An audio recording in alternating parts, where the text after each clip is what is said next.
Hello, Drakmeire here. Well, I'm back again. Sorry about the delays. I had a few setbacks that were completely out of my control, but everything's been fixed now, and I guess during the delays, this video makes a bit less relevancy, so I guess you're going to have to kind of picture yourself a few weeks back in time for this to actually work. I was going to do a huge rant on the Twilight series and how terrible it is, and I guess I'm still going to do that. Just please imagine yourself back in time before I start this. Okay, thank you. Well, Eclipse is out in theaters, meaning I guess it's officially been 1 year since my first video. I'd like to thank all my fans, and wait, 7 months? 7 months and you already made a sequel?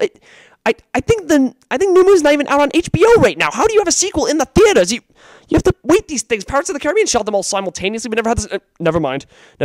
Okay, I guess I'm going to have to go on this huge rant. I was going to save this for a while, but I'm kind of tired of making fun of Twilight. I'm going to get it all out of my system right now. So here comes my giant, unscripted, uncut rant, meaning that I won't take any cuts in between. So I'm going to probably repeat myself a lot. I'll mumble. I'll repeat myself a lot. I'll probably lose my train of thought, and I'll probably repeat myself a lot. So I guess we're just going to dive into everything wrong with Twilight.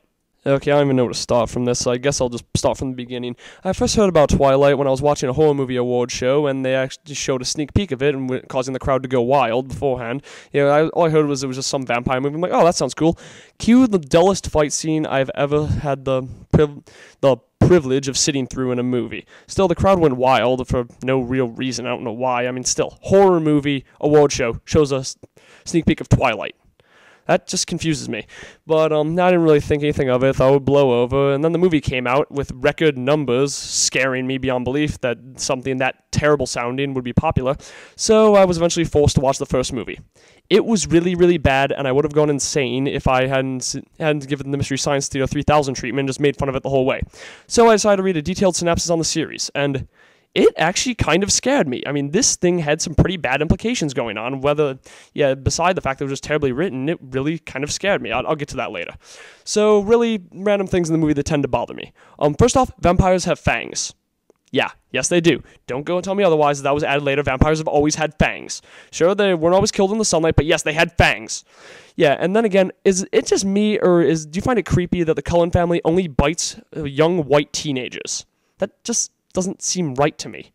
Okay, and I guess I'll just go through the series. The first movie was pretty bad, even though I kind of liked the Jacob character until he got injected with steroids and got a shape, and they cut all his hair for the second movie. That way, even if he said something profoundly intellectual, it would still just come out, I'm buff, oh, I like abs.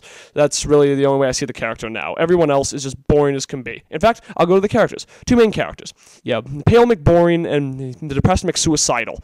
And the sad thing is, a lot of the background characters are quite interesting. Why do we have to focus on these two stupid, love-struck teenagers that no one cares about, who have no personality, when you have a vampire who was actually a general during the Civil War, another one who reads minds, and one who was a doctor during World War I, or something like that? Don't you want to see those movies instead? That sounds awesome. Instead, we get, I will stare at you without an expression. I find that very attractive. I'm leaving now. No! And then she tries to kill herself repeatedly until he comes back. What is wrong with this movie? Oh, okay, wait, never mind. I'll get back to that later. I'm getting ahead of myself. Actually, even the books are poorly written. I mean, reading the synopsis, I saw a few excerpts, and it read like something you find on a fan fiction website with a thesaurus run through it. And in fact, because I have a pretty big vocabulary, so I went through it, and I realized most of the words meant the exact same thing. I think they spent the entire first book even explaining how Edward looked. In fact, I can just show you a picture on there. I saved you an entire book. Yeah, it's like, I guess the only way they described Edward was like 50 different words for handsome. Ugh, so terribly written. So, yeah, back to the more things I find wrong with it. Just the fan base, they have no taste in vampires, and they think everything not devoted to Twilight is terrible when they haven't even seen Hellsing, which is amazing. You should definitely see that series and manga immediately. And, okay, I guess I'll get into what really horrifies me about this series, is just the bad implications of it all.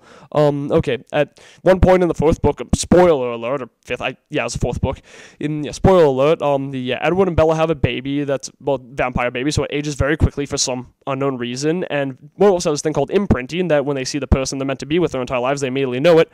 So the baby's born, the werewolf gets it.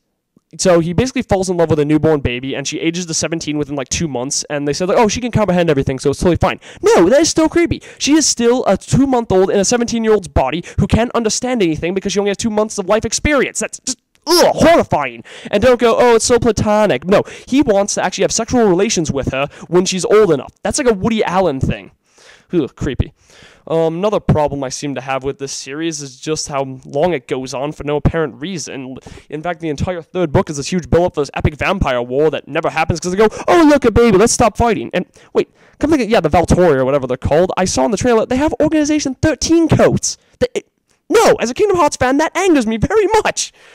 Oh, gee. And really, the most horrific implication of this is how it trains young girls to have, to just be these, codependent messes who rely on the man for absolutely everything. Like in the entire second movie, Bella's just trying to kill herself, waiting for a big, strong man to come back. She can be independent by herself, and independence only leads to pain.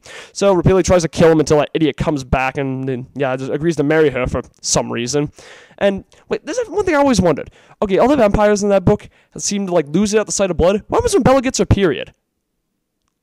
Okay, no, don't think too deeply into that. Just gave me a really bad mental image. Yeah, just like, I don't know what this is going to do in the next generation, but I think it's really going to push the women's rights movement back. I mean, just think of an entire generation devoted to these books and seeing the perfect relationship as stalking equals love. I should marry my high school sweetheart, and yeah, and even if he abuses me, it means he secretly loves me, and if he leaves me for someone else, then I just have to attempt to kill myself repeatedly until he comes back. Wow, that was a downer. I don't know how to end this. Sparkly Vampire Montage! Glamour and glitter, fashion and fame, gems, true.